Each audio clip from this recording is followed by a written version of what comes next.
Welcome once again to Strictly Speaking. Before the baby even says his first words, he's listening to the sounds. And dyslexics have a problem with processing sounds. So when the average baby will start speaking or start babbling or saying something about 6 months or so, the dyslexic will take longer because the brain is taking longer to process the sound. Warri Pidgin English is humorous and colorful. It's a way, it's an escape for the people. But for whatever reason, it has now gained for global prominence, as a matter of fact. Yeah. If you're infringing on someone else's rights, then that is absolutely wrong. You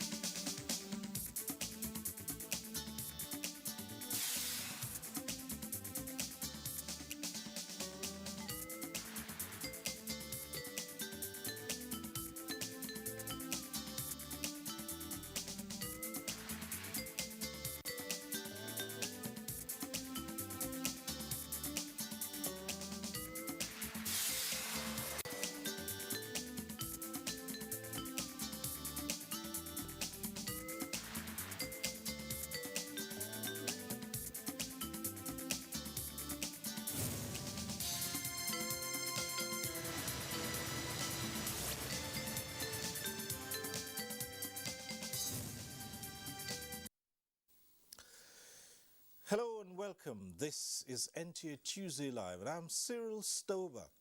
Now, agriculture revolution, diversification of the economy is a top priorities of the present administration, under which it commits to revamping old and establishing new fertilizer production plants towards achieving sustainable growth, expanding investment frontiers through non-oil activities. Now, tonight on NTA Tuesday Live, the federal government's policy will be brought to the front burner as a catalyst for stimulating participation of the organized private sector in investing in mass production of the commodity.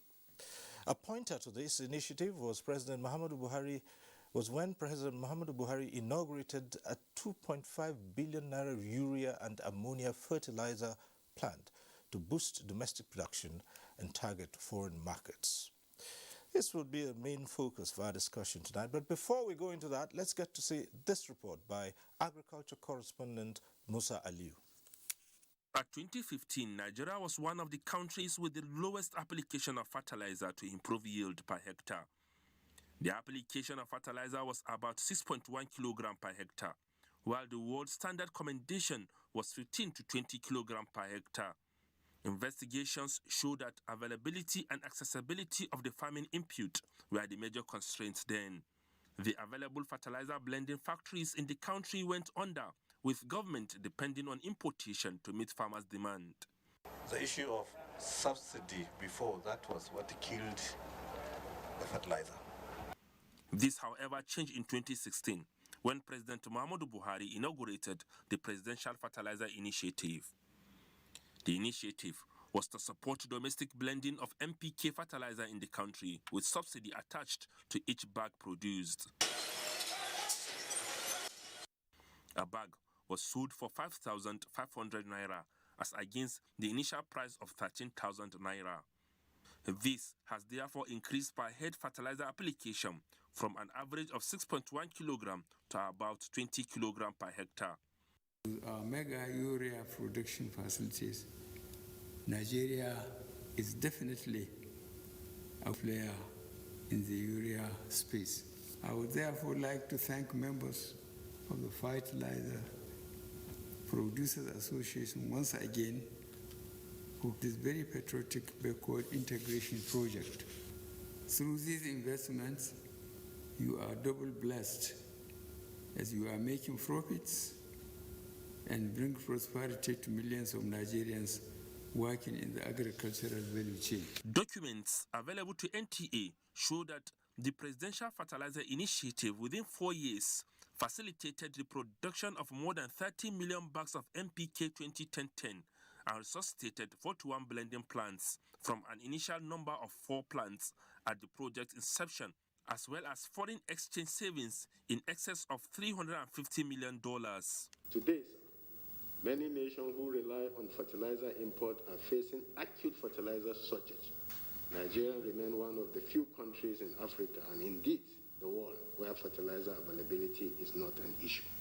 The CBN currently has a balance of stock of fertilizer from the last planting season under the bank's Anchor Borers program to the tune of 1.95 million bags of fertilizer and have committed additional 2.6 million bags for use during our 2022 program. For that reason, we are optimistic that fertilizer will be available to our own smallholder farmers at considerably reduced prices.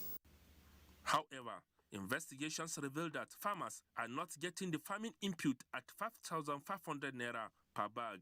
A market survey shows that the price is between 7,000 to 8,500 naira, depending on the brand.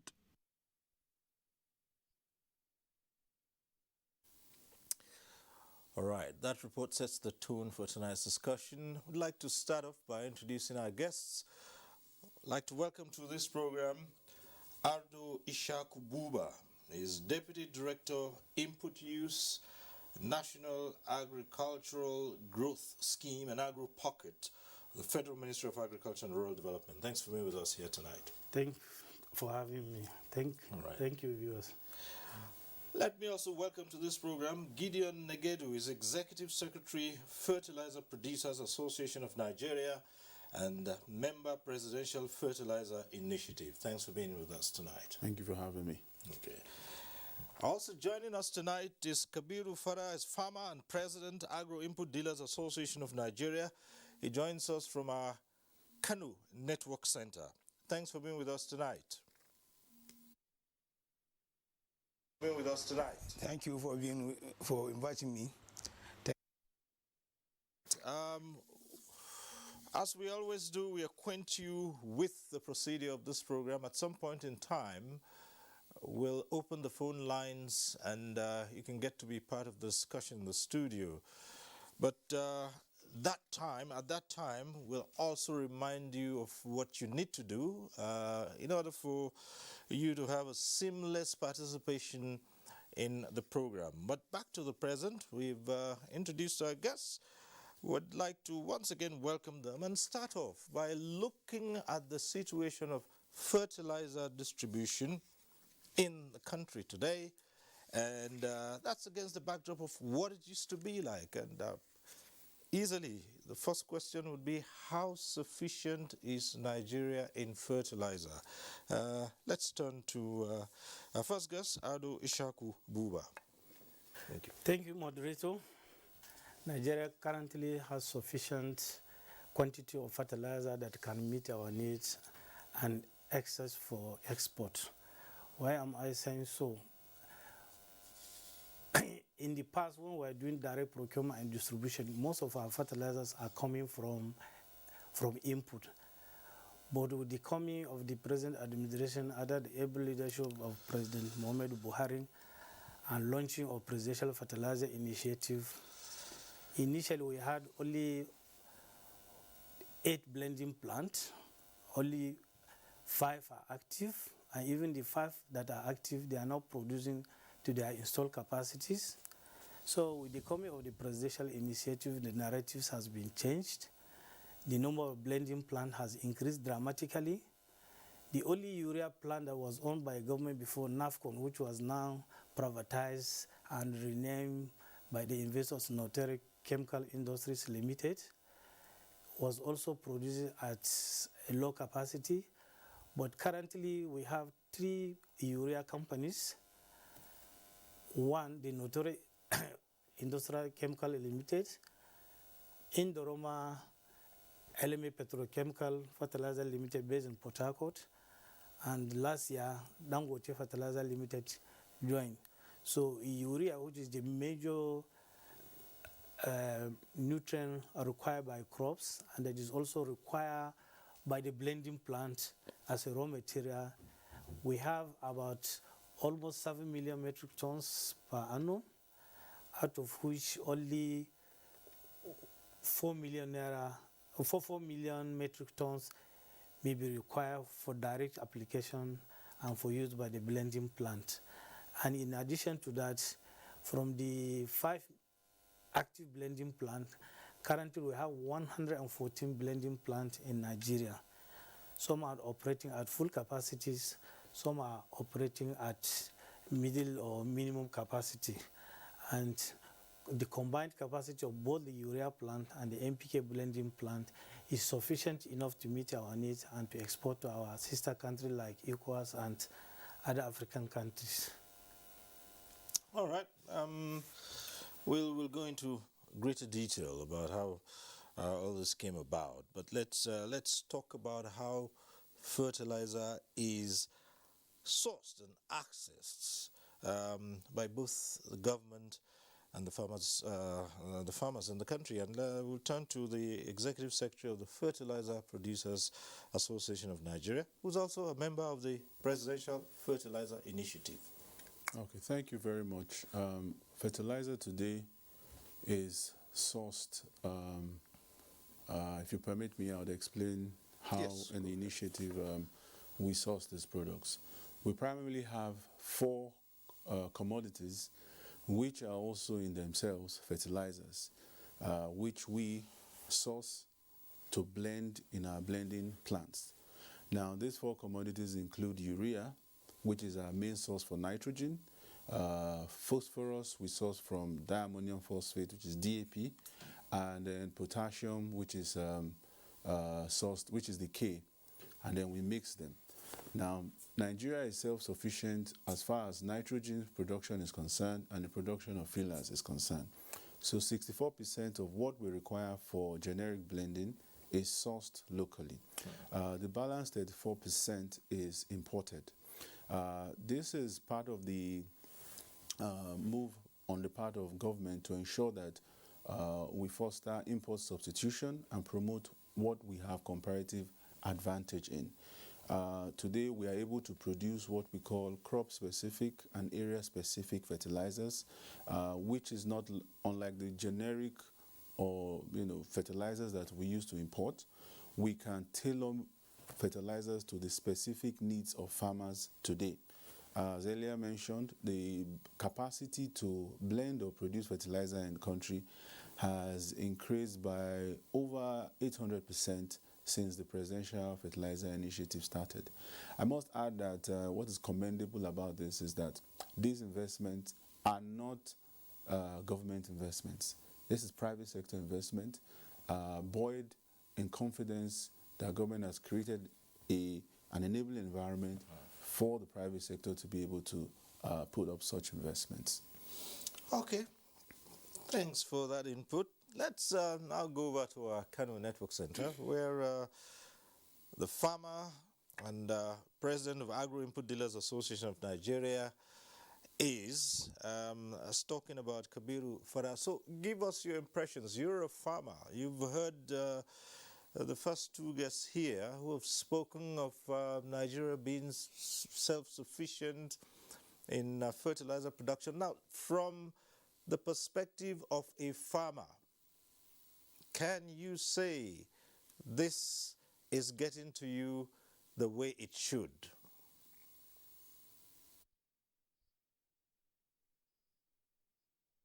Thank you. I want to also appreciate what government has done in terms of reviving the agricultural sector. But one thing we have to bear in mind is that Nigeria cannot be in isolation of the world. Right now, the major issue for farmers is to get fertilizer at affordable price. That affordable in court is not there, because urea that we have, the companies producing in the country, the least price you can get from company now is at 15,200 for a 50 kg bag. That is somehow the presidential initiative that is supposed to address the strike the balance to get affordability for the farmer is missing. NPK's production, like the executive secretary has said, the nutrients, the ingredients, the components that are required to produce these NPKs are rightly available. But we are hoping that since it is available, the production should commence not before the farming season, so that availability in the market will make the product price stable. Because as it is now, you hardly see these products in the market. It is difficult to say that we have adequate products in the market to go to the farmers, because it is not in the market. Right now, urea is the main theme, and even as agreed on stakeholders meeting, the urea companies, they are producing this number of urea, which is main nitrogen supply to the country. They're supposed to give to the Nigerian market at least at 5%. Well, some of the companies are trying, but that at 5%, I'm not sure if we are there yet, because right now it is allocation. If it is 35%, if it is released, there is no need for allocating to agro dealers. Everybody should go and put his money and buy and bring it to the farmers, because the availability will definitely stabilize the market. Now, what farmers are concerned is the price rising every day, and which is not peculiar to Nigeria, but we can make it, we can reduce the impact by our internally planned program. Because if you look at the urea now, we are lucky we have the 3 companies producing in excess of what is required in the market. Now, if they can release what is needed in the market as agreed, then the market of urea will be stabilized. Now, the DAP, NOP, like the executive secretary of the producer said, we have it rightly available.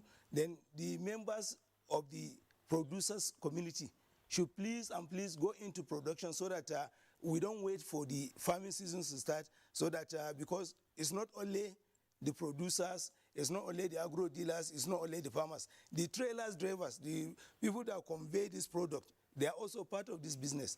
If you don't give them enough time, if plan is not done in a way that this product should be at every location within the country, at the time of need, when the rain started, there will be going to be an issue, and the most likely issue is going to be price hike, and the price hike will lead to less in output of production of farmers, because where you need to put 20 bags on a hectare, you may end up putting 10 bags because of the price. Right now, NPK 15-15 goes for almost 26,000 in the market. So it's either we look inward to see how the price can be contained and stable, or government should come with an intervention program quickly, whereby the farmers can be assisted, and this product should reach every corner at affordable price, so that the food security will be guaranteed. Thank you. Right, thanks so much. And the farmer has said so much about it. Let's come back here. Yes, you're producing 800% more than you had before, and it's available. But the big question is how affordable. You heard the man said they can get access. So let's examine that. Let's start with you. Actually, availability is another issue. Ability to get it to every corner of Nigeria is another issue. Because we in the ministry, we are trying to develop agro-dealer network through input market development to reach the farmers at the grassroots. But as he said, the production of fertilizer is dependent on many factors. One, part of the 2 major raw materials are coming from overseas, and it's a global issue and a global product.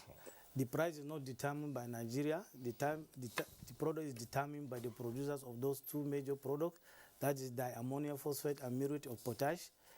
The urea we are producing locally, also they import some of their equipment for maintenance, and they also import some of the raw materials for their production, even though it's a minimal compared to the availability of gas, particularly for the urea producing companies. And it's a value chain issue that this product moves from the producer through agro-dealer network before it reaches farmers. And even if the price at the factory is low. As he has mentioned, the transporters, because of diesel and other associated prices, it has bearing on the price. Before it reaches farmer at the village, because of at times because of road network, where the agro dealers, because we have over 2,000 markets, input market network across Nigeria. For these fertilizers to reach them, there are a lot of price determining factors or that influences the price of the product. So accessibility by farmers, before the product reaches the farmer, a lot of things has happened to add to the pricing. Yeah, but this is a tough one because the whole idea is to get the farmers, to get the fertilizer to farmers at a cost, and that is how you make a difference. But here we are with a situation, you have so much, but then the farmers still have an issue about having access. And even when they have the access, affordability is a challenge. Okay, so I think we should put things very clearly in context and compare apples with apples. We are, as humanity, in a very, very trying period. Very, very trying period. The initiative has always ensured that this product is available, is accessible, and is also affordable. But since we experienced the COVID-19 pandemic, which we must give a lot of credit to the resilience of this policy that government has put in, we were still able to, interestingly, make sure that this product is available. This was even in the early days of the pandemic when we had lockdowns in 2020. In 2021, the challenges continued with major supply disruptions across the world. Nigeria is not immune to these disruptions. In spite of that, Nigeria saw its highest local consumption of fertilizers. This is empirical. These are facts. You can check it up. Nigeria's highest consumption of fertilizers was last year, in spite of all the challenges on the pandemic that we had. We also saw a surge in the price because the initiative was restructured, which allowed for a freer market. Still again, we saw 1.8 million tons of the product consumed. Now, going into this season this year, we as an industry, we have seen and are concerned about the panic that is being raised, in my view, unnecessarily. Yes. First, we must recognize there is a problem. There is a challenge globally. But we have taken proactive steps to ensure that as much as possible, we mitigate those challenges. What has been that challenge? Since the last quarter of last year, fertilizer prices tripled, 300% in cost it went up. We began to see, this was because of the COVID-19 challenge. By first quarter of this year, we began to see a fall in the price of fertilizers. Fortunately, the Russia-Ukraine crisis came up. And one of the main materials that we have in the program comes from there. But the program has made adequate arrangements to ensure that we have all the materials that we need in time.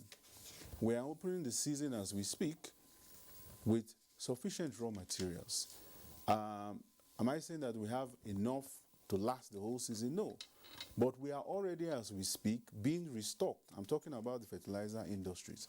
So the panic about availability is, with all due respect, highly misplaced. Fertilizers are available. They are available in the different blending plants. And we are restocking as we speak.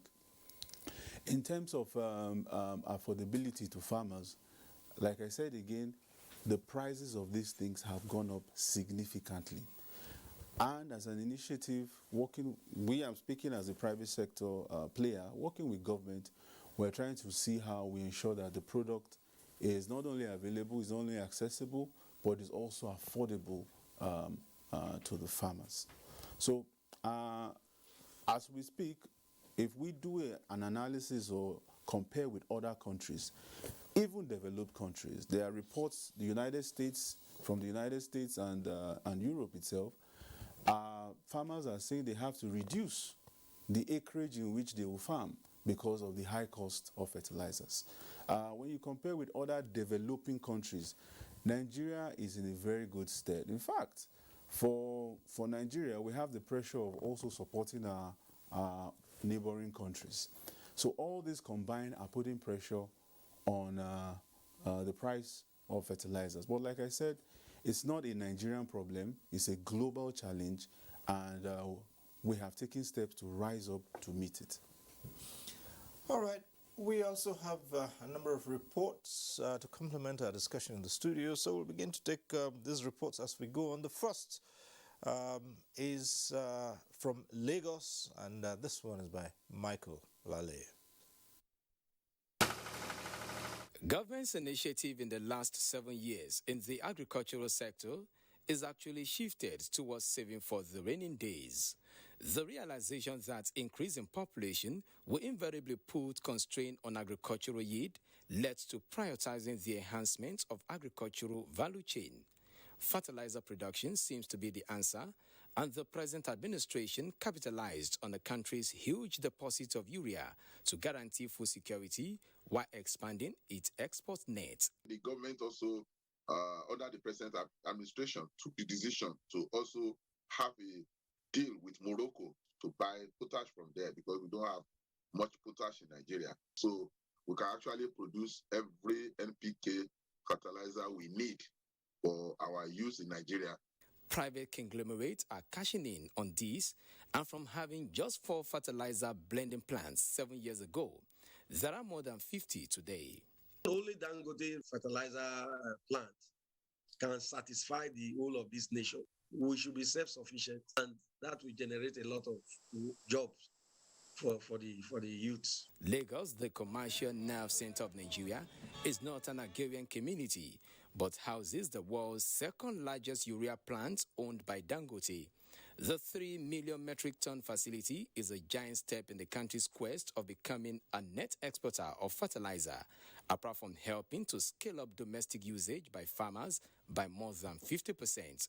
Normally in Nigeria, the amount of fertilizer per hectare is around 20 kg per hectare, and the recommended average is 100 kg per hectare. Now, with the availability of fertilizer blending plants in Nigeria, it will make fertilizer accessible to people, for farmers to use. It will make it affordable, because now we can now improve from our 20% to even 50, 60, or even 100 kilogram per hectare. This revolution has no doubt kickstarted the proliferation of more blending plants. In fact, the entire value chain is rapidly progressing. The fertilizer production revolution is a chain stimulating other vital components of the country's national life. And in no distant time, this initiative will no doubt translate into food security, crash in the prices of food items, and increase in foreign earnings. All right, that report from Lagos by Michael Olale. We go over to Kaduna now, and Dauda Mohammed has this report. Established in 1988, this fertilizer plant received a new lease of life under the Presidential Fertilizer Initiative and now has capacity of 540,000 metric tons of NPK annually. However, production in this plant is at a standstill, largely due to global energy and economic crisis. We sustain production because of some factors which are not different from what other blending plants are experiencing. One, we have issues of raw material. I believe is not far away from what is happening at the global stage, Russia-Ukraine crisis, because some of our raw materials that we use for NPK production come from that axis. And then two, of course, the cost of production too have gone higher. We are still strategizing to see how we will do to make sure that farmers too get fertilizer at affordable, a very good price. More worrisome is how supply chain is being affected on account of rising cost of transportation and unavailability of fertilizer. Members of Fertilizer Producers and Suppliers Association of Nigeria and Kaduna say this component of farm input is out of reach to farmers. From my understanding, what is making things expensive in this country Not just fertilizer, it's the high price of diesel. Conceding to this fact, 38-year-old Sanusi Saliu, who is a peasant farmer, calls for urgent steps to make fertilizer available to farmers before rain sets in. As you see me now, I'm a small farmer, but this farm, it is my life. So that is why. So government is supposed to try for the fertilizer so that it will reach everywhere. Hope and prayers among farmers in Kaduna is overcoming hurdles which will impede accessibility to fertilizer in this rain season.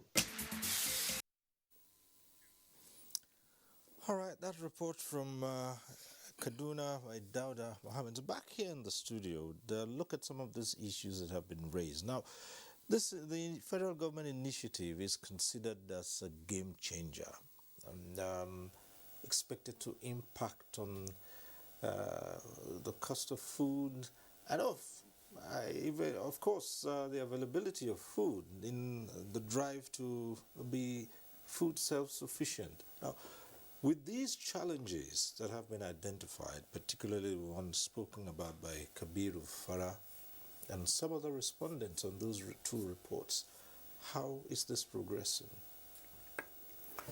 Well, first of all, when we talk about fertilizer, we know we have two major types, inorganic fertilizer and organic fertilizer. Right. The inorganic is the one we have been talking about, that depend on 4 raw materials for its product, particularly for NPK production. And we are lucky to have abundant natural gas, which has been a source of investment, which has attracted investment by 3 major companies as of present to produce the urea, which is needed for blending and for direct application by the farmers at certain level of crop development. However, once the price changes globally, because just last 2 weeks ago, we called all the three urea companies because the price of urea influences the prices of NPK because it is being used as a raw material and is being sourced locally. We asked them why this price changes periodically or almost on monthly basis. And you know that as soon as you change your price, what goes to the blending plant as a raw material will also change and it will influence the prices. We cannot control the price of DAP because it is not produced locally. We cannot control the price of MOP, which is also not produced locally. But the urea that government is giving you, the gas which you are using to produce the urea, and maybe at concessionary price, then why are you correlating your prices with the foreign prices? And that you shall please explain to us why these changes is occurring. Is this as a result of some specific problem that require government intervention, or are you trying to relate your prices to international or global prices? So the 3 urea companies explain differently to us the cost of maintenance, the cost of high running costs. They are also procure raw materials with high exchange rate. They give a variety of reasons. Actually, the meeting was called by both the National Security Advisor and the Federal Ministry of Agri, plus other related agencies to find out, because one of the key issues I have observed is that these prices are changing, and as they are changing, it is affecting the farmers because the price of farm produce, instead of going up, is going down. So actually, for us to attract people to farming, there must be a balance between the price of farm produce, that is the output, and the price of the input. But as it is, as at last year, a bag of maize can buy 2 bags of fertilizer. But as we are speaking now, it is getting to a situation whereby you have to sell 2 bags of maize before you can get a bag of fertilizer, which towards the Ministry of Agri is not a healthy development. So we try, because these fertilizer activities are being done by the private sector. Government is no longer involved in direct procurement and distribution, but create policy environment where all the private sector can thrive. Our major concern is to ensure that the fertilizers being produced and marketed in Nigeria meet the required set quality standard. And that is what we are seriously pursuing, and to ensure that anybody coming into the industry must work based on a set standard to ensure that, because you can have 10 bags of fertilizer and another person that are not of quality standard, and the person have 2 bags of fertilizer, may be more useful, more productive, because the quality is guaranteed. So this is the focus of the ministry, to ensure that the fertilizer being produced by the private sector in Nigeria meet the required quality standard. But the private sector, though we are not watching the private sector just fix the prices at the detriment of the farmers, because we interact with the farmers and the blending plant from time to time to find out why these changes are taking place, and they know the consequences on our national economy, particularly the agricultural sector of the economy. Okay, let's go over to Kabiru Fada in our Kaduna, Kano Network Center. Well, you've listened to the reasons behind the high cost of fertilizer. You've also heard the Executive Secretary of the Fertilizer Producers Association say that despite the challenges, there was an increase in the number of farmers who accessed fertilizer services last year, or in 2020, I guess. So how do you put the two together? On the one hand, you say it's scarce in the market and it's beyond the reach of farmers. On the other hand, we're seeing that more farmers used this commodity. How do you put that together?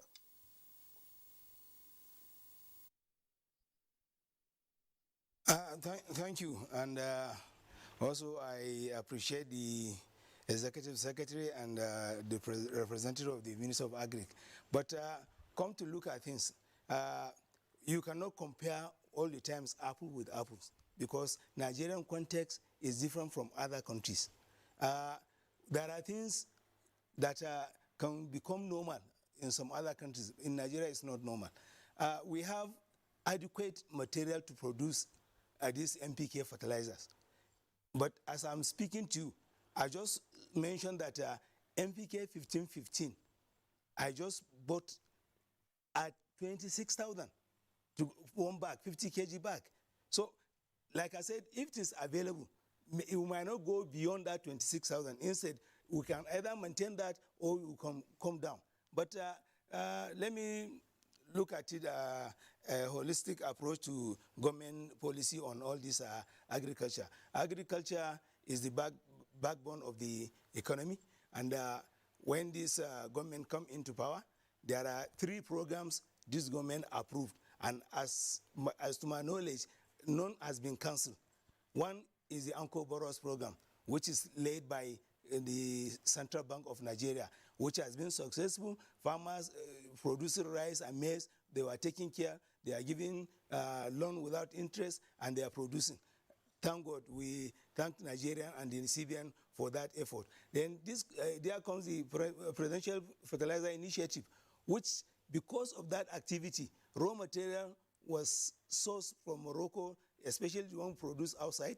DAP and NOP were brought from Morocco with a very good deal. The urea company in Nigeria will also have a very good deal to sell to these blenders at affordable price, so that the complete package of generic NPK 2010 will go to the market at least 5,500. Now, that program has been rescheduled or has been changed. It is no more of a free market now. Now, if it is more of a free market, the least you can get NPK 2010 from any company, is less than, you cannot get below 11,500 as this evening. So the price has gone high because it is it's no longer controlled by government, more or less. But they got this material with the assistance of government, and my understanding is that even the urea supply to them is still being reasonably at affordable price, not a market price, to the urea, to the blending plants. So with this, we need to have some concern. If urea is going in the market 16, 17, 18,000, just urea 50 kg bag, how much do you think NPK will be by the time the rain started and demand as such has gone up? So what I'm saying, these 3 we mentioned Anko Boros, we mentioned Presidential Fertilizer Initiative. We also there's also another program which like e-wallet farmers are grouped in different locations, and they were given incentive by government, take half and pay for half. These three programs are in no small measure help Nigeria to grow faster and become food security guaranteed. Now, for now, the Presidential Fertilizer Initiative is, to me, suspended because every company blending this fertilizer can go with his bank guarantee or his money to buy raw material, produce, and sell at his own price. We need to look at that so that people don't capitalize on that and also jeopardize the government effort in terms of increasing price without recall to the understanding of Nigeria, because all this we are talking is food security, and it will go round and come round. Everybody will be affected. If farmers bought inputs very costly, of course they will sell their output very costly, and the consumer will have to pay, because at the end of the day, somebody has to pay for the cost. The farmers grouping in the very different local governments and centers, and they were assisted with these farm inputs, helped greatly, because even if you are not part of that program, the program provided inputs so much so that the whole of that program, the whole of that inputs were not used 100% by those people assisted. So you find that some of this product comes back to the market, you can buy less than what the company is selling because there is government assistance in the program. So this program, the three programs, I think we need to, as quickly as possible, coordinate them together. Let's have a very cohesion. Let's look at them, how they can help farmers to build, to get their inputs this farming season, so that we guarantee the food security. Let me explain further that the food security we are talking about, the intervention we are asking government to bring back, especially the grouping of farmers in the villages and giving them some product to pay half and take half, will be more important than the security cost in terms of getting people involved in crimes, different crimes in this country. Because if there is food on the table, of course, many of the youths will not carry guns, will not carry any bad habit to go and exhibit in the society. So I think the only one program that is neglected for now is that program to give farmers some incentive in their villages. If we are giving them 5 bags, they should pay for 2.5 bags, and government will pay 2.5 bags. And this one can be coordinated through so many means. The Minister of Agriculture knows best how to tell you that. But we need this program. We need farmers to be assisted. There's no farming community in the world. Even if you are comparing apples with apples, there's no developed country in this world that they don't give farmers intervention, that they don't help farmers. So I think with these few points, I want to appreciate again the Producers Association, because they've confirmed to us that they have enough raw material to produce fertilizer to sell to the market. They should quickly go into action so that when there is more product available, then the price can be stabilized. And then when it's stabilized, if it is still high because of the global issue, the government should do the other intervention so that farmers can be further assisted and the food security will be guaranteed. Thank you very much. Right. Kabiru Farah has just raised some interesting points here. Two among those points he raised, the question of how the current situation is affecting the activities of the presidential initiative on fertilizer. He says it's almost non-functional now because the producers are quite capable of going to purchase their inputs and produce and then fix their prices. The other interesting issue, which is key for me, which I'd like you to also respond to, is he says, well, the producers also get some incentives by way of what they get from the government. So it really shouldn't be that they just fix the prices when they also get some relief. And this is not translated to what the farmers get at the end of the day. How do you respond to these issues? Okay, so I'm a member of the presidential initiative, and I can say with every certainty that it is not dead. And there are a number of misconceptions that have been put out there. Presidential initiative is ongoing. It was restructured. Okay. and it was restructured for sustainability. The goal, initially when this program started, we didn't have functional blending plants. We had very few of them. And even when they did, they were functioning less than 10% of their installed capacity. The question was, what could government do, working with the private sector, to ensure that you attract more people into the space? Government decided on a 3-year plan to incentivize the sector by providing the raw materials that will be needed, and also got involved in controlling the prices. Now, for sustainability, because when we started with about 8 blending plants. At the end of that 3 years, we had about 35 blending plants. And these plants were buoyant enough to be able to continue running their business. It was going very well until we had, not even the COVID-19 crisis, I must emphasize, until we had the crisis coming in from the Russia-Ukraine war. This is because one of the key materials we use, potash, comes from Russia. But that has already been addressed, like I said. We blend these fertilizers, we produce them, and we are saying they are available. There are also concerns around speculation and people trying to keep or hoard their fertilizers in case the prices of these things go up. But generally, as blenders produce and release what they have into the market, you're going to see the prices of these things stabilize. Now, the presidential initiative was restructured, like I said. It was not stopped. It was restructured. Today, we have close to 70 blending plants. 70 blending plants in the initiative. And like the director said, they have 114 of these plants that are functional. So right now, we are, like I said, having a global challenge. And that challenge is stemmed by the crisis coming out from Russia-Ukraine. And that has been, we have taken steps to make sure that we do not feel the shock in terms of availability of this product. The product is available.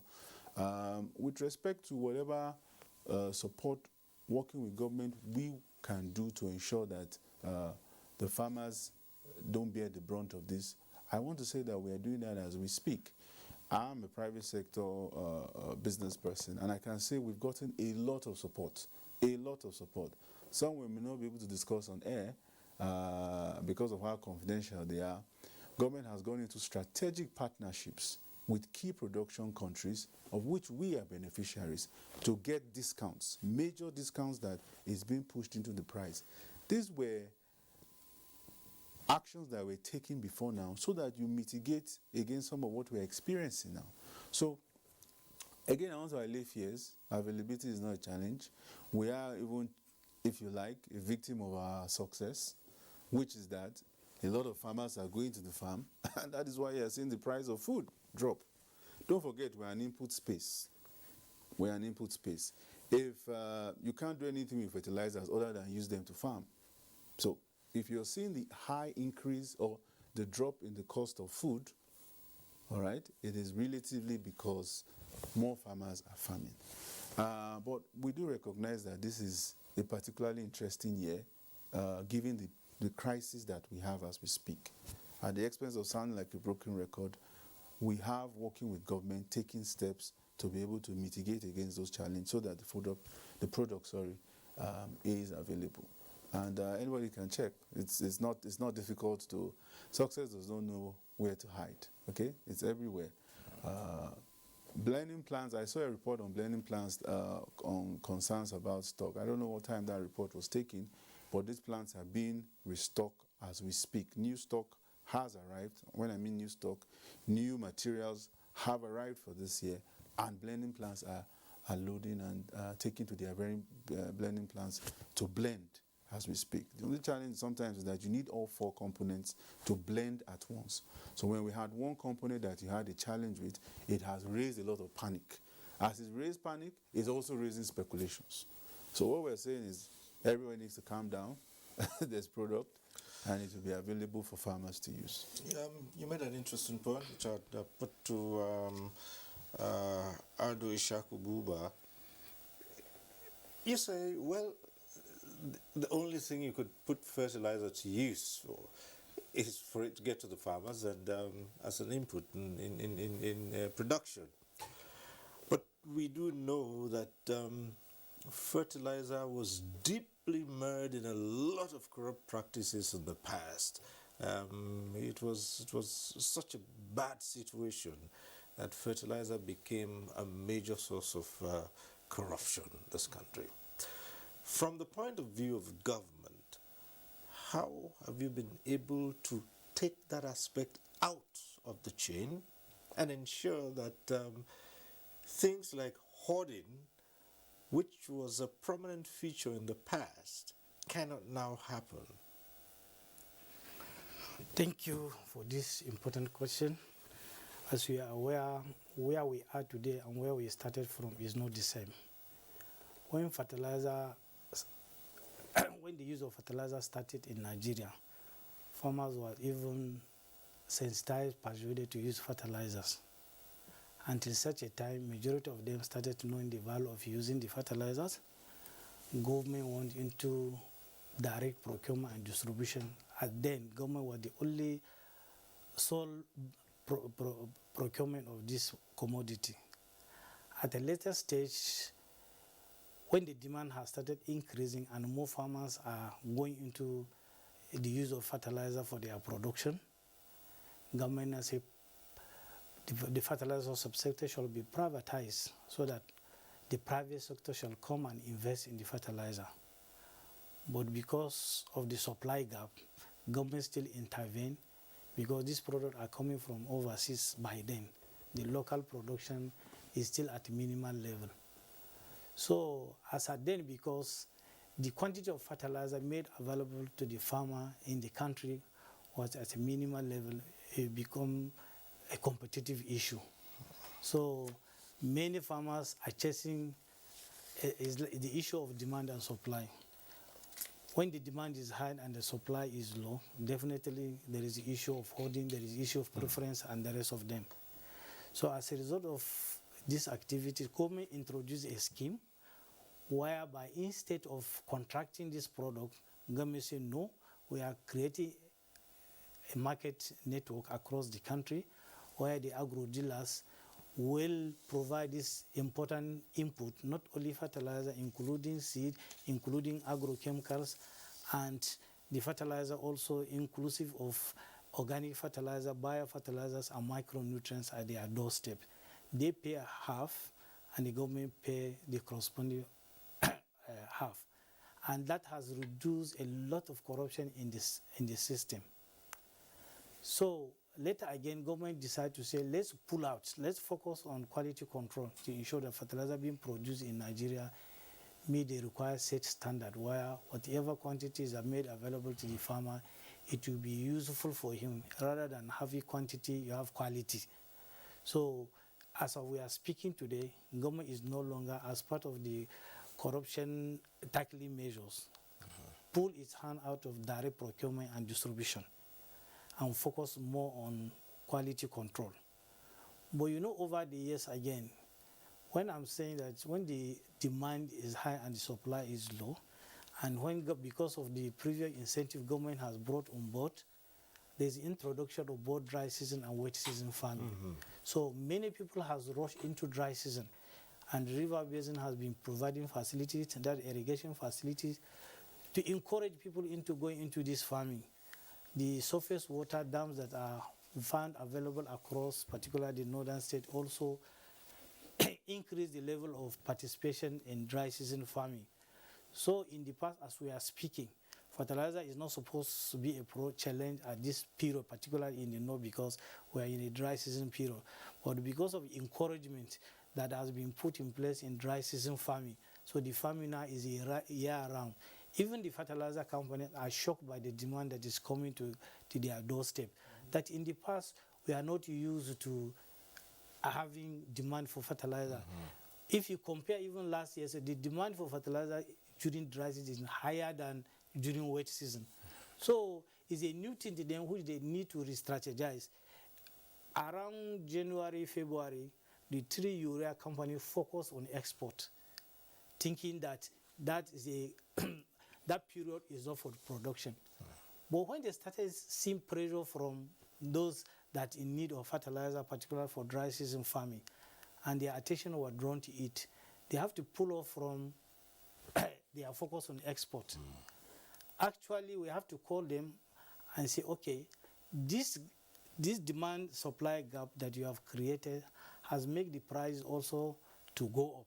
As a result of that, that lets us balance between what is to be used for local consumption and what is going for export.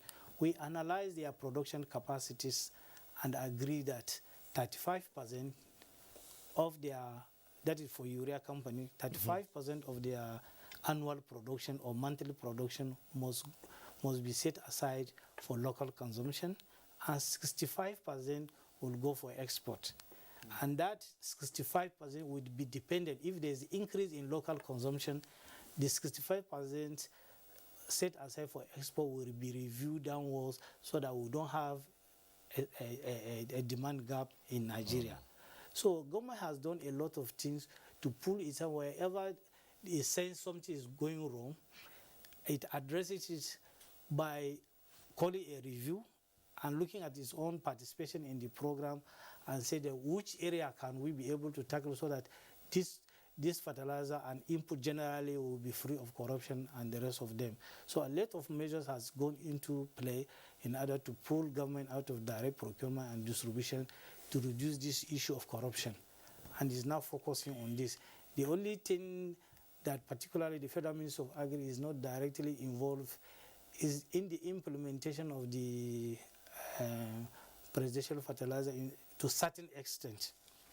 But we as a regulators, we have put some measures in place to ensure that the quantity of fertilizer being produced in Nigeria and the raw materials coming into Nigeria and the demand for fertilizer in Nigeria is put on the dashboard so that we can be able to monitor and track it to ensure that where there is going to be a gap, we address it. That is what we have been trying to do and what we continue to do as a ministry. Well, Kabiru Farah, what would you think? What do you think should be an appropriate price of fertilizer at this point? Would you look and say we could still do 5,500 naira or a little above that?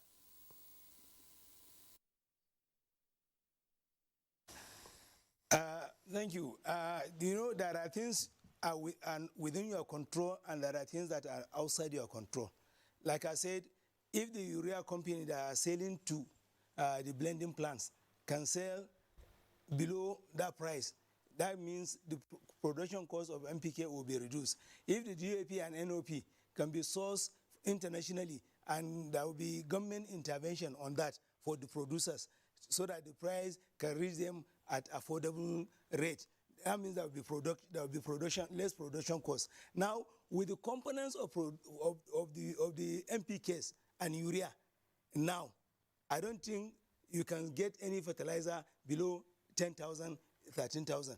That's why I call for government intervention, the last leg of the 3 government program. Apart from the presidential initiative and anchor borrowers, then we need to have some kind of arrangement to assist farmers directly pick full, pay half. Government will pay half for you. Even that, there are issues and challenges, but it's something that you need to be far-fetched because anything you are dealing with human beings, you have to take precaution. Where do you go wrong? How do you correct it? But now, with the prices of all these components of fertilizer, I doubt much if government has given the producers freedom to decide their price so that the market competition will prevail in the market, will go below 10,000. If farmers can get fertilizers, NPK, urea at 10,000, everybody will be jubilating, and the food crisis or the food prices will come down. But I guess that is going to be difficult. My advice to farmers, please buy your inputs from approved agro dealers, genuine agro dealers, so that there is law now set by this government, sponsored by Pepsi, I guess, where when you are caught adulterating the fertilizer, there will be specific punishment. So right quality of fertilizer. Every fertilizer in this country is branded. There's name. There is phone number. You can contact the producers, and we also have the executive secretary that we can contact. We can say so fertilizer is giving us headache in the market. So with this arrangement, if you buy, even if it is costly, if you buy the right fertilizer, you're going to get the right input. Of course, remember to also have the right seed, because fertilizer, it will not give you the right production. So good seed and good fertilizer, you reach there. So I'm calling on the Gideon and his team to please try more effort as they are trying to see that government intervene, even at DAP. I don't know if you come into the blenders, so that a certain control will put on those producers, so that at least it will be affordable. And then when we reach their own affordability, it might not be affordable to farmers. So that's why we now call for government intervention to say, okay, where farmer is needing 10 bucks, please pay for 5 bucks for him. That will do, because we are all trying to address the security issue, which has to do with the food security. Thank you very much. And okay, well, at this point, we'll take a short break. When we return, it will be the segment where the phone lines will be open, and that means you can call in and be part of the discussion in the studio. So stay with us on NTA Tuesday Live. We'll be back shortly. I am more than just an idea. I am alive, connected. I am part of an ecosystem, creating connections within an interactive and sustainable city. I am intentional about excellence, integrity, and efficiency. I am invested in building a sustainable future. I am committed to strategic partnerships and collaborations. I can be tough, and I can be tender. I take pride in delivering high standards. While there may be others, I am in a league of my own. I am more than just an idea. I am Bilal. Who are you?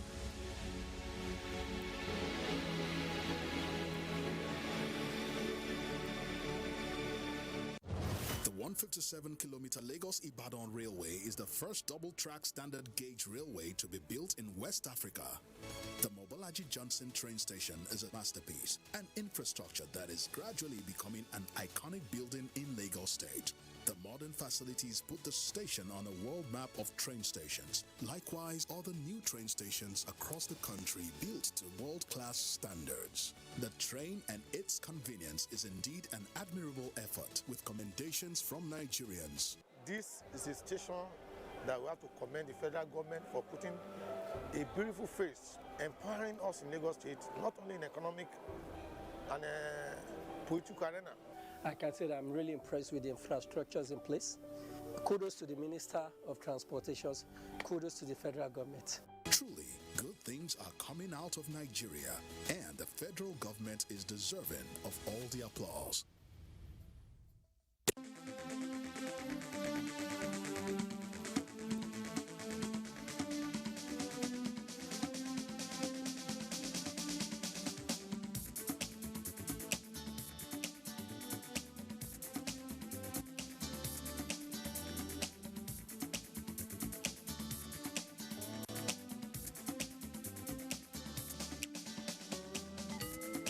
NTA Tuesday Live, a network issue-oriented innovation talk show. Thanks for staying with us. Now we're at that point where the lines are open. You can call in and be part of the discussion in the studio. But let's quickly remind you, the best way to do this is if you call in and your call gets through to the studio, turn down the volume of your TV set. That's the way to avoid the hurlback or the echo. Turn down the volume of the TV set and go straight to the point. We like to encourage you to just go straight, keep your comments and questions straight to the point, and we advise you not to bother so much about greetings. Hello should be enough. Don't dwell on the greetings because the lines might be erratic, as you well know, and would like to just encourage things to go faster so that more people can get on the platform and air their views. So thanks for staying with us once again. We will go back to our reports. We have another one, this time from Gabriel Amunike.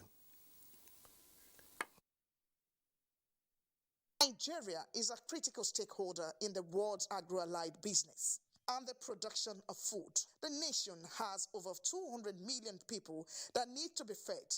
Unfortunately, the small-scale farmers who have been at the driver's seat of food production have suffered lots of setbacks due to the medieval style of farming that they have maintained over the years. Against this backdrop, President Muhammadu Buhari keyed into the imperativeness of improving agriculture to change the narrative since inception of office in fulfillment of one of the key objectives and campaign promises to diversify Nigeria's oil-based economy by expanding the country's agricultural sector and ensuring fertilizers are available to farmers to enable them produce food efficiently in large quantity. To achieve this goal, the government put in place several interventions programs geared towards supporting the smallholders. 2 fertilizer plants are the key players in River State, and they have keyed into the federal government's agric agenda and providing fertilizer to the end users. These industries also have the capacity to employ over 250,000 people each through provision of direct and indirect jobs across the nation. There is a science behind agriculture, and that's what Notori is taking out there in terms of education to farmers. The population of Nigeria growing. The land mass is not growing. And so how do we provide for this teeming population down the line when the population will have exploded? It is by deployment of technology and by reusing the same space, essentially. Despite this move, most farmers in River State are yet to key into the federal government's farming policy with the claim of not having access to fertilizers and seedlings. Nobody give me fertilizer. Nobody give me 1 naira to take farm. Nobody don't give me fertilizer. Like trucks, like the fruits and vegetable also. Look at what this man is doing now. Far away from this sea, where he draw pipe to come and water this plant now. So we are suffering. We need the help. Efforts made to speak with the Ministry of Agriculture in the state did not yield results. All right, the calls are coming through now. We have Tony Eze calling in from Benue. Hello, Tony, go ahead. Hello, good evening. Good evening. Hello, good evening. Yes, Tony Eze, good evening. Go ahead. Hello, sir. Hello, good evening. Good evening, Tony Eze. Go ahead with your question or comment. Oh, my Lord.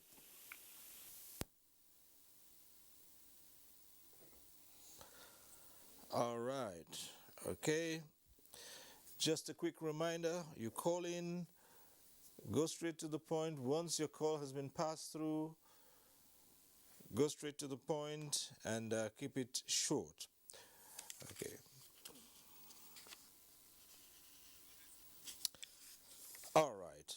We'll just keep those calls coming through. Now back to you, the level of the Ministry of the Federal Ministry of Agriculture and Rural Development, and this has a bearing on the government's commitment to expanding the frontiers of non-oil activities, bringing in revenues.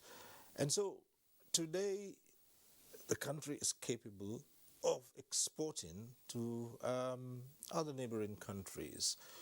How has that helped to beef up our reserves? Well, as we say, government through the Federal Ministry of Agri, the apex body responsible for policy on agriculture, has not been sleeping. It is because of its policy change that has created a conducive environment for people to be able to carry out their businesses particularly in input subsector. Fertilizer is a key, but seed is also very important because it is what we plant to germinate to become the food. We have also agrochemicals. The increase in farmland under cultivation is as a result of use of agrochemicals. Recently, many farmers have adopted the use of agrochemical. As a result, a lot of land space has been put under cultivation. So government has also looking into policy of expanding the entire input subsector to bring in investors so that the attention that has been placed on oil will be reduced significantly. As a result of this, we say before the blending plant who are only 5 for the last 10 years has now come up to 114, and it's because of the incentive and the policy changes that have been created. Okay. And part of it is to create a policy environment where the investors, because the National Fertilizer Quality Control Act that was signed into law by the President, which has been on a drawing board for over 25 years before President signed into law in 2019, has guaranteed the investor that whatever you are going to do in Nigeria, there's a guarantee, there's a protection for you, because the law is to protect the interests of the teeming farmers who are into cultivation, using their scarce resources, and the genuine players, genuine in the sense that there are other players that are not genuine in the process.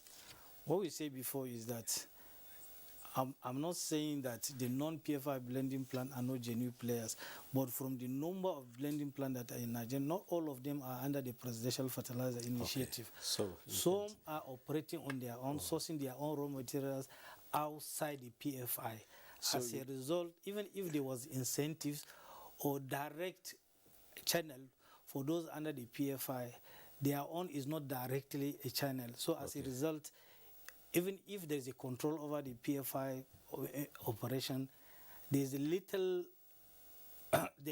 control over their own, because they are sourcing their own raw material. So you can't really speak for those ones.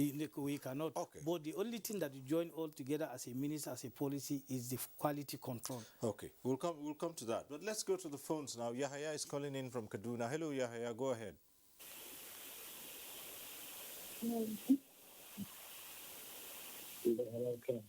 Hello.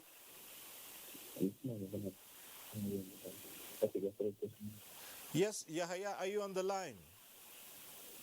Hello, good evening. Good evening, go ahead. Good evening. Good evening, Yahaya, we're listening to you. Go ahead with the question. My name is Yahaya, I'm calling from the region of Kaduna State. All right, go on. Yes, I'm on the line. Sir, this program that you are doing is very nice and fantastic. And I have 1 to 2 advice that I want to give to the government. Okay. Number 1, government should do all what it can do to give fertilizer to the farmers before rainy season, because it's the ideal time that we farmers we are in need of the fertilizer. And then, sir, we are the local farmers, we are the one who doing farming by ourselves. The fertilizer that the government used to give us, we used to see it in the hand of people that are able to even buy the fertilizer on the market by themselves. And also, sometimes they used to give fertilizer to the only who able to do like if I can give example like chairman or councillors or even representatives of some political issues like that. So we don't know what is happening. We that we are farming in the local areas, like I'm from Hartwich area. I'm used to farm, I used to cultivate, I used to everything with my hand. So the fertilizer didn't reach to us. We need to see it in the big people. We don't know what is happening. Please take this issue to the government and let government provide this fertilizer immediately before rainy season. Thank you very much. I'm Yahanum from the local area of Kaduna State. All right, thank you very much, Yahya. Well, let's just refer that straight away to Gideon and Negedu. Two things he said here: farmers would require the fertilizer before the rains. That's when it's useful to them. And the other one, I guess, is most from the better part referring to ensuring that the farmers. The real farmers get this input, and that's why suggesting ways of passing it through either the councillors or leaders, the people's leaders, so that they know the farmers before someone else gets hold of it and it goes somewhere else. Yes, as always, we ensure that the product is available before the wet season. That's the essence of having the fertilizers anyway. By the way, the core note, you have the rainy season coming in earnest end of May, June. So we do have some time. But for the middle belt into the southern part of the country, we are just about in the rainy season now. So with respect to how fertilizers are distributed now, the process is essentially a market-driven process. So he needs to look for a dealer close by him so that he can be able to access the product. Also, we're aware, like Kabiru, the president of the Agri-Input Dealer Association, said, they have we have other programs that are being run by the CBN. He did mention, the CBN governor mentioned they have in their kitty close to 2 million bags, and they're expecting to have another 3 million bags additional. That's significant. So a number of these products are going to smallholder farmers who are registered with the CBN. So there are different streams in which government is ensuring that the product is going out. But essentially, the industry is a free market, and dealers take these products from blenders and take it to the nooks and crannies. Okay, we'll get to that and how they do it and what they do in between, but let's get to the phones again. Tony Eze, Benue, back on the line. Hello, go ahead. Tony Eze, hello. Hello, good evening. Good evening, go ahead. Hello. Hello. Tony Eze, hello, go ahead.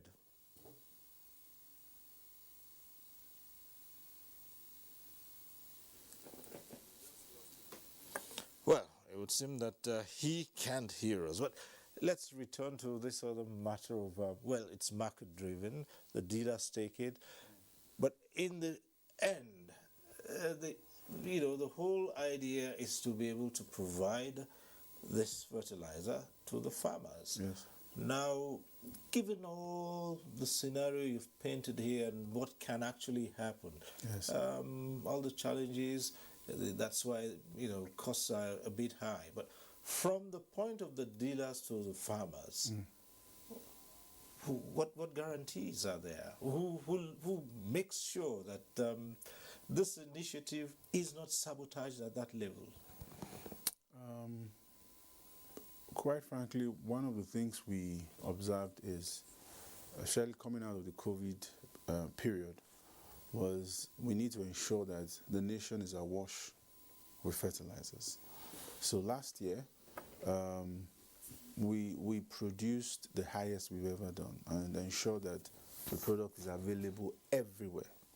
Now, once you have that, what you naturally should be worried about is a hike in price due to the perception of scarcity. So, because you didn't have a scarcity, you had the product abundant, the farmer does not necessarily suffer those vagaries. So, to a large extent, we have been able to manage those potential exploitations that anybody would have used if you had a very centralized or controlled program.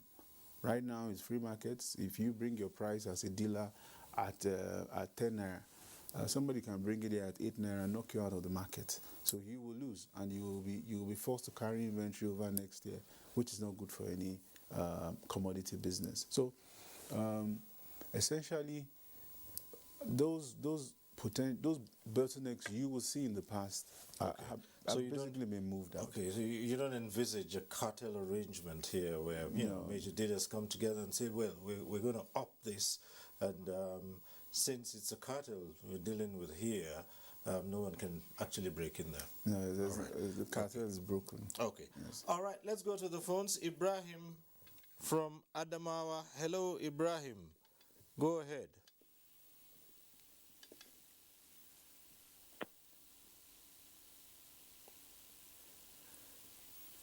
Ibrahim from Adamawa, go ahead. Good evening. I want to talk to. I have some few things to say. Okay.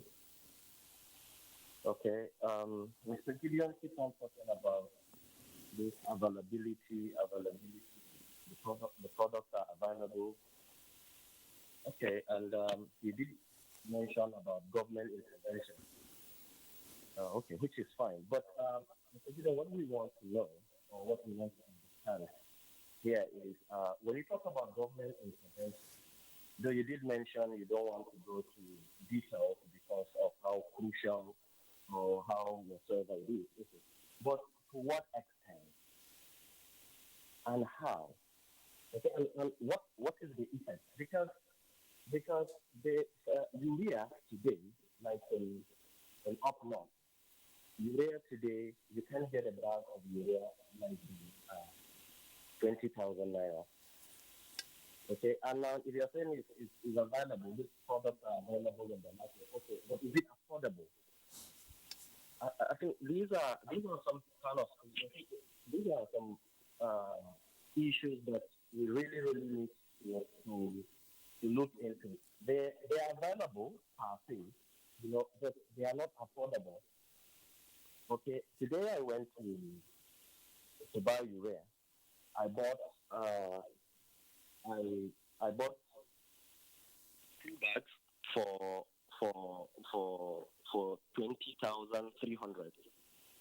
And I was even expecting Kabir to talk about being very consistent about the price, saying that we want this price to be less than 10,000. He did mention about that, but today the prices that we get are really high, and it's making it difficult for us to go back to the farm and continue with our farming. So, and I think another issue is, maybe you people need to help us, the farmers, to look at how these things are being distributed, either to the state levels or because it doesn't really get to the farmers. To be honest, there's no two ways about it. It doesn't get to the farmers. Like what the last caller was saying, you said that they get this thing from the big. You keep on mentioning that big. Now, a poor man today cannot afford getting fertilizer, be it NPK, be it urea. These are the practical things that are happening around. We keep on seeing on national fertilizers, government interventions. The truth of the matter is, it doesn't really get to who it's supposed to get to. So I think we need to, or president, whatever, need to come up with policies, to checkmate how these things are being distributed, to checkmate the price control. And I'm talking about COVID issues on Ukraine. I mean, they are setbacks, but these are not issues that we don't have. When did the issue in Ukraine started? Yeah, you talked about potassium is gotten from there. That's fine. We're not arguing about that. But I think we need to focus. If we need some products that we get for use for a long time, all those things should be on ground. But I mean, using COVID, using Ukraine just started. But we've been farming for years in this country. I'm an academia. Okay, today we're on strike, and one of the things that we're trying to push up forward is to go back to farming. We're trying so hard. I'm a farmer. I'm into dry season farming, waiting to go to for the rainy season. But nothing is moved. So if you keep on telling us they are available, you can't say 3-4 things without talking about this availability. I agree with you. But please, sir, what I want to tell you, or what I want you to know, these things are not getting to the hands of the farmer. Cereals, you played it. Women are telling that I don't get fertilizer, nobody gets. That's the truth. That's the practical on ground. This is what is happening. We don't know where the fertilizer is being diverted to. Don't know who has it. We hardly see them, but we only hear that they're available. That's the sort of intervention that government tries to help, but it doesn't get to who to get to. So please. All right. Thank you so much, Ibrahim from Adama. Thank you very much. And well, yes. Okay, thanks, Ibrahim from Adama. Again, he's raised the question of affordability and distribution. Let's find out from Kabiru Farah in our Kano Network Center. What is you spoke about this earlier on, the access to fertilizer and the price. But you listen to the executive secretary of the Fertilizer Producers Association to say that it's a free market. So all you need to do is go look for a dealer and it's easy. The products are there. How do you respond to that?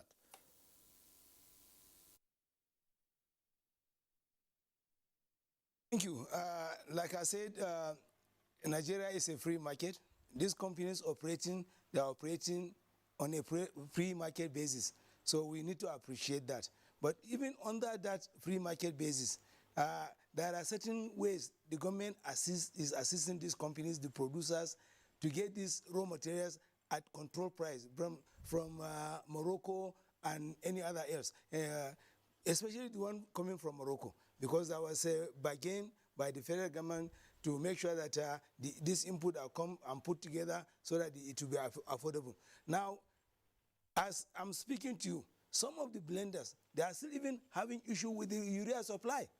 Most of them, they don't have urea supply in adequate supply. So to produce the NPK, you must have urea with you. And I know the urea supply is in short supply to blenders even now. Even though they have the raw materials on the ground, we are speaking DAP and NOP and limestone, yeah, urea is still an issue. So we need to look at that. The Minister of Agriculture need to look at that. If the quota, as agreed, 35% is not adequate, we need to review it so that these companies should get enough urea to add the other components and produce NPK. But let me also explain further that in the Nigerian context, this urea availability is region by region. In particular, the northeast region, they have issue because of the security concern by the military that urea is used for something else. So it has been, for long, it has been suspended. Urea cannot go to that environment. So if you see urea in that environment, it is as a result of some hard work by agro dealers. And if they are arrested, they will bear the brunt of the security also. So it will be costly to have urea in the northeast. We are still battling with the securities to see that a volatile area that is less volatile, they should be allowed to have this urea so that the production of food crops in the northeast is much higher than so many places. We expect food from this northeast. So we need to look quickly how we can help urea to reach areas that will not have concern. Or when you want to send urea there, as originally agreed, military should escort the urea so that it doesn't go to the hand of wrong people. But above all, as I said, it's a free market. These companies will have to sell at their own calculation how much they will make profit. At the end of the day, what we as agro dealers, we want this product available. So the cost will be looked at by government and individual farmer. If you can afford it, you buy. If you can't afford it, then because you have to reduce the area that you're going to apply the your fertilizers. Also, there are inorganic and organic fertilizer in this market. If you know this is costly for you, you can touch the other one so that you can use the palm tree, neem tree and the rest to put in your production. But I can tell you that there's no subsidy, there's no replacement for the chemical fertilizer for now, because it contributes over 80% of the production. So we cannot do that now. We need to go with the two, both organic and inorganic fertilizers. The price is not an issue. Availability is our major concern. When the price become unaffordable, that's why we are asking for government intervention. When they are giving loan to rice farmers and maize farmers at no additional interest, that helps. They produce, you see the rice pyramid, you see the maize pyramid, we are going somewhere. So the remaining farmers, who are major, who are many, that takes care of our food on the table in this country, we need to be attended. That's why we need intervention by the government to have local government chairmen, the district heads, everybody should be participating to make sure that government helps the small follower farmers to get half price of whatever these companies are selling. Thank you very much. Thanks. We'll just refer that straight to you, where you heard his comments there. Yes, that dimension introducing urea because of security concerns, and that it's also a product that terrorists, use in making IEDs. So it's restricted in the Northeast. That's one aspect of it.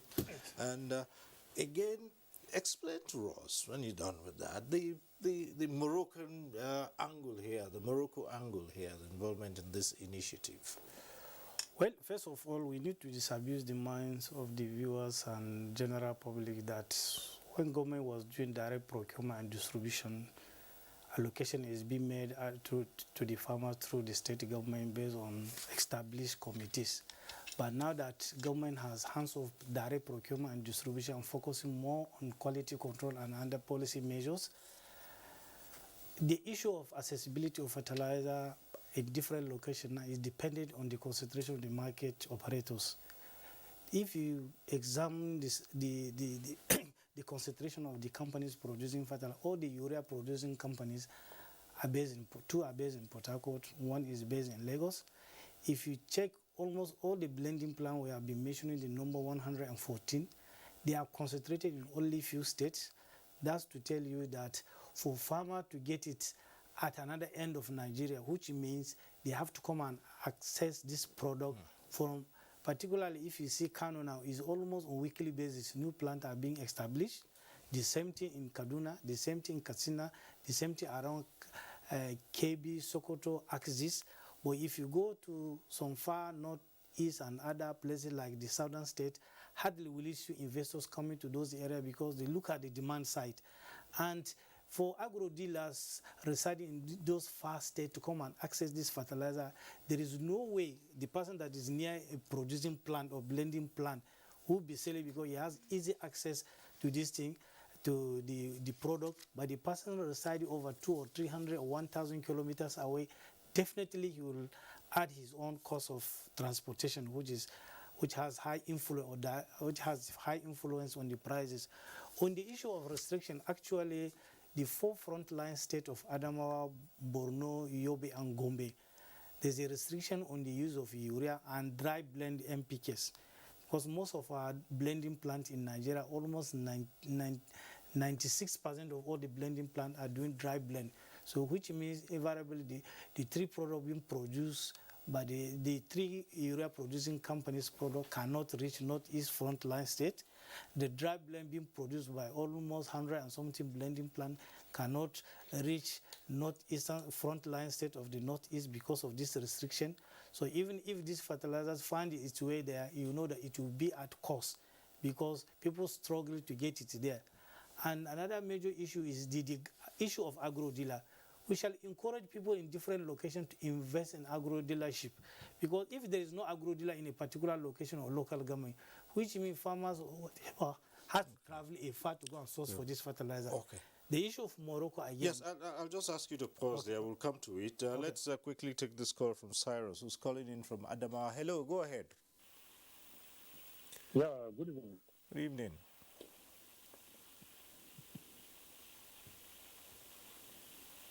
Yes, Cyrus, we're listening. Go ahead. Yeah, actually, in Adamawa, they are really soft about this fertilizer issue. I am a farmer in Yamudi local government area of Adamawa State. I just harvested my rice now. before I got the urea, it's a talk of war because the urea is not available to us. I got it at the rate of 25,000 naira, and I use 5 bags. I have to apply it in my farm, in my rice farm. I've never gone into rainy season farming. But because of this now, I'm going into rainy farming.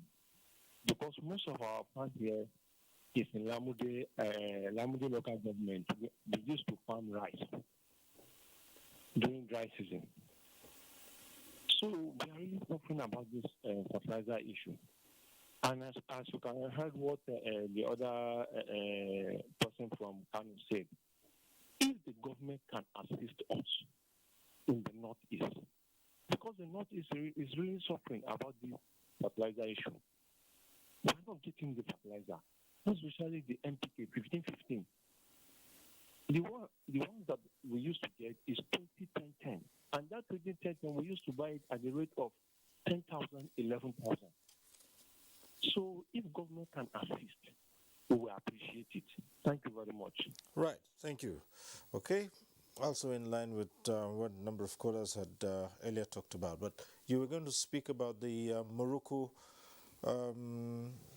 yes. angle. Yes, before then, we do not leave the Northeast, we do not leave the gap of urea and NPK dry demand in the Northeast. Right. We have pushed a lot of organic fertilizer, which is even more friendly both to human and environment. Ask all the companies that are importing or producing in Nigeria to use the opportunity that has been created based on the restriction so that they can be able to push this product to the Northeast. But farmers are skeptical. Even the inorganic, we say earlier when it was introduced in Nigeria, many farmers, despite the fact it was given free, many of them did not adopt it. Now the same thing is playing out on organic. A lot of effort has been put in place by the ministry to popularize and promote the use of organic fertilizer, particularly in the Northeast. We have registered and certified many products and encourage them to approach dealers in the Northeast to market it so that nutrient gap that has been created due to restriction of NPK and dry blend NPK and urea, they shall capitalize on it. And some are problem of the marketers, some are problem of the farmers trying to adopt.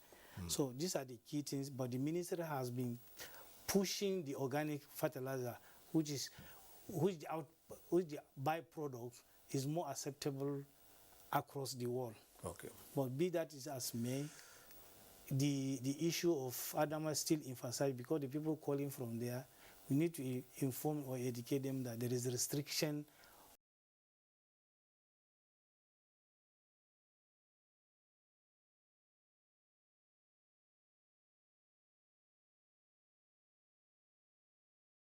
When this issue of presidential initiative started, the first point of negotiation was Morocco, and that was for diammonium phosphate. But the negotiation is for a period. It's not without end. It is for a time frame.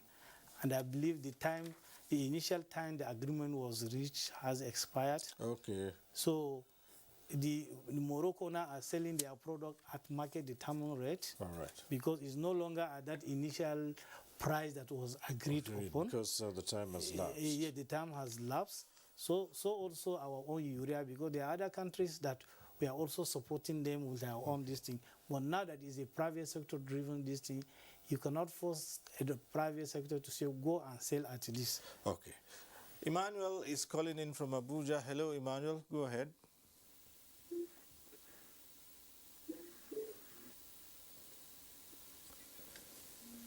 Emmanuel.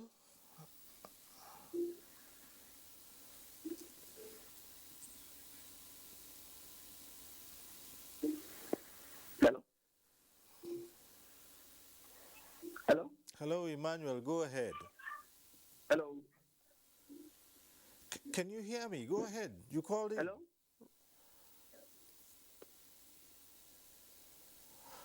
All right. Okay. Well, at this point, we have another of our reports. This one is by Abari Solomon. The establishment of fertilizer blending plants in Kefi, Akwanga, Lafia, and modular plant in the Faculty of Agriculture, Nasarawa State University, with a target of 100 tons per day, is yet to achieve the desired results. The Nasarawa State government has approved the release of bailout funds to enable the institution pay staff salaries during the COVID-19 pandemic, as well as donated the fertilizer blending plant to the Faculty of Agriculture. However, with the level playing field by government, private-owned blending plants are coming on board to meet the yearnings and aspirations of key players in the agricultural sector, especially farmers. Observers believe that the modern fertilizer blending plants has opened a new vista in production of the commodity, thus driving the value chain in promoting agriculture in the country and support federal government's drive towards food security and economic diversification. One of the biggest in the northern region, with the capacity to produce for both local consumption and export, the plant is equipped with modern laboratory to ensure quality management system and to analyze and identify soil deficiency in order to apply the right fertilizer to the soil to yield maximum results. We ensure that our product meets the benchmark stipulated by FOA and even Ministry of Agriculture, Farm Input Support Services, and even the International Fertilizer Development Center. You know, the raw materials come in single pump products. So what we do here is to blend them. We convert them from single to compound fertilizer. For players in the industry, collaborative efforts by government and the private sector will ensure revitalization of the moribund plants in the 3 senatorial districts of the state, which will in turn reduce importation, promote export, create jobs and wealth for the state and the country. Right, that report by Abari Solomon. Back to the studio here now. Earlier on, we talked about quality control. I had said that we'd return to that. Now it's a good time to talk about quality control, what we're getting out of these plants, and how comparable are they to what you're getting in other societies. Yes. Quality control is essentially the purview of the Federal Ministry of Agriculture, empowered under the Fertilizer Quality Control Act, and they have been doing a marvelous job within the resources they have to ensure that there is check on the kind of qualities or product that we produce in our plants. But just to go back to the issue of Adamawa, some of the questions that are coming from there. As earlier raised, there is concern from the Office of the National Security Advisor with respect to the use of urea in that particular area. So it's restricted, and as explained by the director, dry blends also contain this particular compound that, according to security services, is used for nefarious activities. So that also affects the availability of NPKs. So, but the news from the presidential initiative is that 3 blending plants have been approved for operation now in the northeast, 2 in Gombe, and only recently 1 in Adamawa. That of Adamawa will commence production anytime soon, but it was only approved less than a week ago. So it will be in time for this season, and it will be using specific compounds that are security friendly. So that's some encouraging news for farmers in Adamawa. We also want to clear the impression that with respect to how the market works, and it's important that emphasis is made that it's a free market. There's no real specific intervention or programs that is going on. People come buy their products and take it to the different space. And the director has so eloquently put it. But with respect to quality, we think that more work needs to be done. We do recognize that the law is still at its very, very nascent stage. It was passed in 2019. Unfortunately, because of the challenges with COVID-19, the lockdowns, there was some delay. Now it has picked up. There are inspectors all across, and I'm sure the director will speak more to that. Right. Yeah. Okay, yes. Yes, with respect to quality control, the ministry's focus is more or less on the issue of quality control. Immediately, the president signed into law the act, the National Fertilizer Quality Control Act in 2019, and the implementing regulation by the Honorable Minister of Agriculture in 2020. We swing into action. We flag off as part of sensitization program the act and the regulation. We recruited inspectors from all across the 36 states and FCT Abuja. We trained them, kitted them, mobilized them. We carry out market-to-market sensitization. We brought in all the fertilizer operators, the producers, the marketers, because adulteration occurs at different levels, at production or manufacturing level, at distribution level, even at the farmers level, because some farmers at times unknowing to them whatever, they do adulterate even though they are the one to use the fertilizer. In order to curtail these excesses, we establish National Fertilizer Management Platform where we are registering all the fertilizer operators in Nigeria, because the law says that he can only operate if he are licensed by the regulator, that is the Farm Input Support Services. Currently, we are assessing the facilities of all the people that have applied to register, because we are giving a timeline whereby anybody who is not licensed will not be allowed to operate in Nigeria. And before you get licenses, your facilities must be inspected and certified, and that it is based on set standard, either for production or for storage. So currently we are undergoing that. Over 1,000 companies have so far applied for registration, and they are at the age of final evaluation before they get their own license.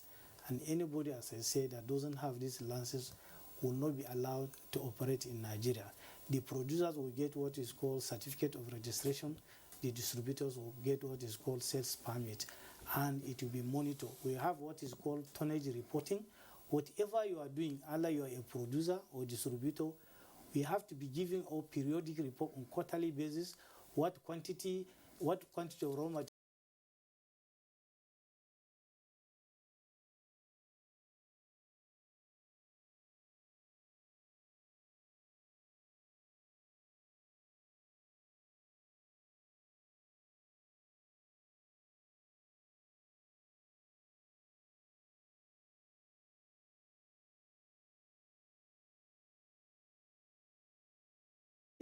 product and sell to farmers from any unaccredited producer in Nigeria. And that is not only restricted to fertilizer, both organic and inorganic, it also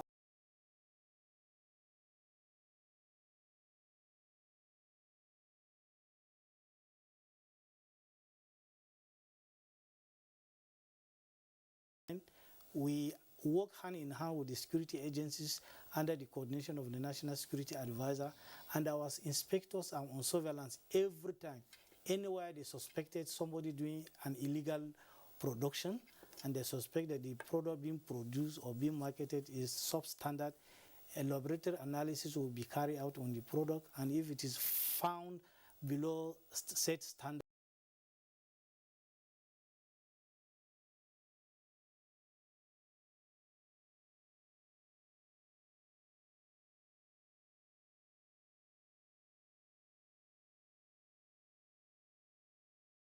blown, and we are on the field.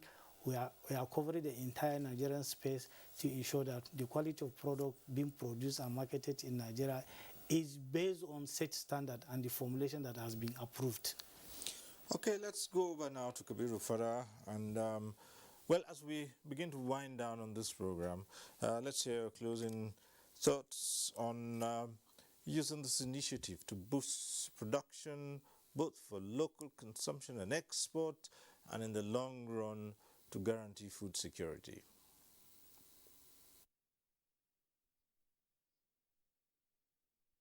Thank you. Like I said, availability is key. We as an agro dealers, we are businessmen. We buy and sell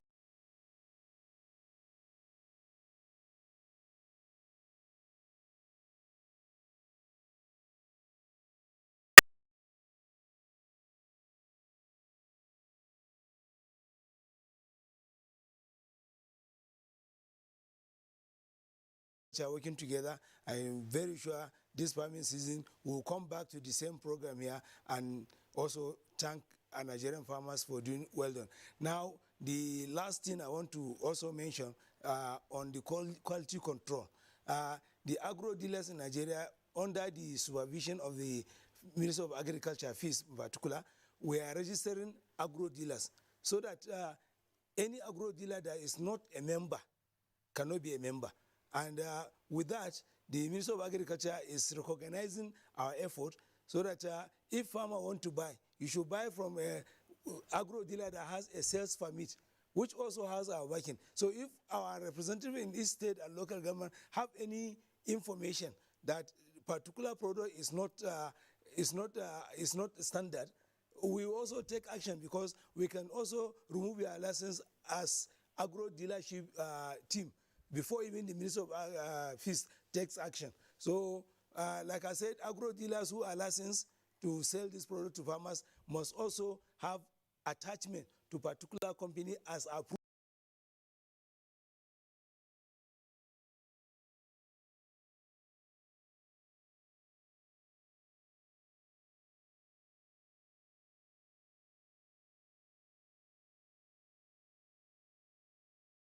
Everywhere, we have to be on the watch. We have to make sure that farmers are not giving what is not going to give them a right yield. We also want farmers to feel relaxed because they are the savers of this economy. If they don't farm, we are not going to go anywhere. So buy what you can put in your farm. Forget about the cost because the cost, we are no longer, we are trying to encourage farming as a business, not farming as let me eat. It's not subsistence farming again. So the more you buy, how can you, nobody can imagine in this country that a bag of millet goes for 25,000. Nobody can imagine that. But now it goes for 25,000.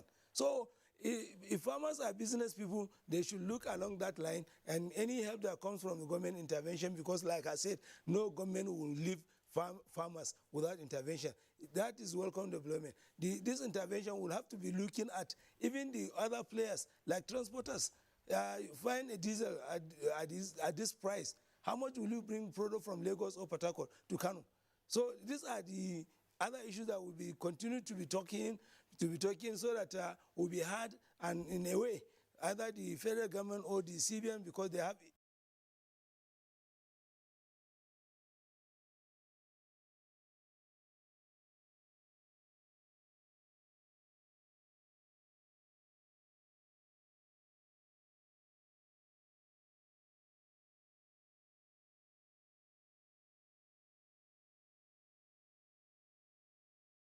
from our Kano Network Center. Thank you for being part of this program.